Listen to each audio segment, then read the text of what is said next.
Hi everybody, welcome to this week's edition of Property Chat. This week we're talking about the market. Stand by.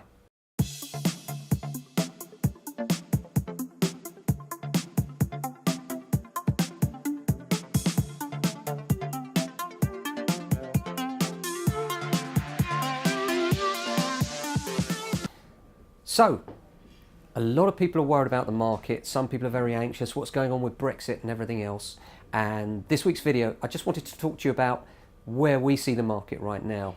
And in our view, it's one of the best times to get in. It's one of the few times where the UK market has some stock out there that's really good value and you can get yourself a better deal than you could have done for some time. And not only that, I think in the end, if you look at history, it tells us that the property market always comes good in the end. You know, the other day somebody said to me, Ken, but we never had a Brexit before. And that's true, but look back in history, we'd never had an oil crisis before the 70s, and look what happened to property prices after that. Before the 80s, we didn't have an exchange rate mechanism crisis where the pound went through the floor and interest rates rocketed. And we came through that and prices still powered ahead. We hadn't had a banking crisis until 2007-9, and look what happened to prices since then. And yes, you're right, we've never had a Brexit crisis before where we're leaving the EU. And in time, guess what? Well, history, they say that if you don't learn the lessons of history, you're doomed to repeat it. And I would suggest that if we look at history, it tells us that in the medium term, property always wins. Not in the short term necessarily, because price fluctuations will always be there. But remember two things. First of all, this is a long-term commitment.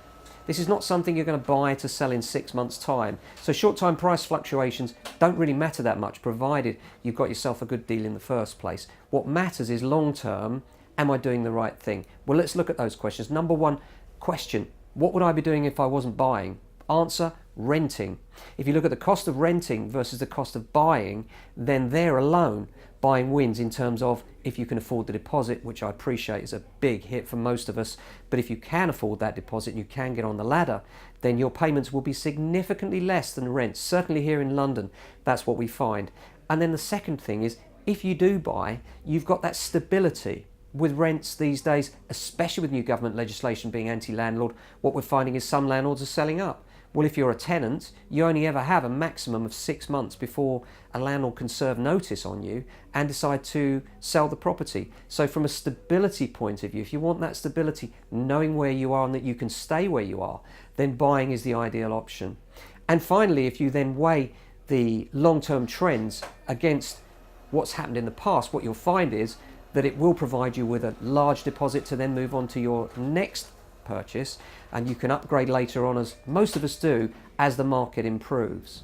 So I think in terms of the market right now, yes, it is tight. Now I know that makes a lot of you nervous, but what I would say is be confident that history tells us the market only goes one way in the end, and that's upwards. In the short term, there will be blips. Right now is one of the best opportunities to seize a really good deal for yourself, and I would say go get it while the market's quiet.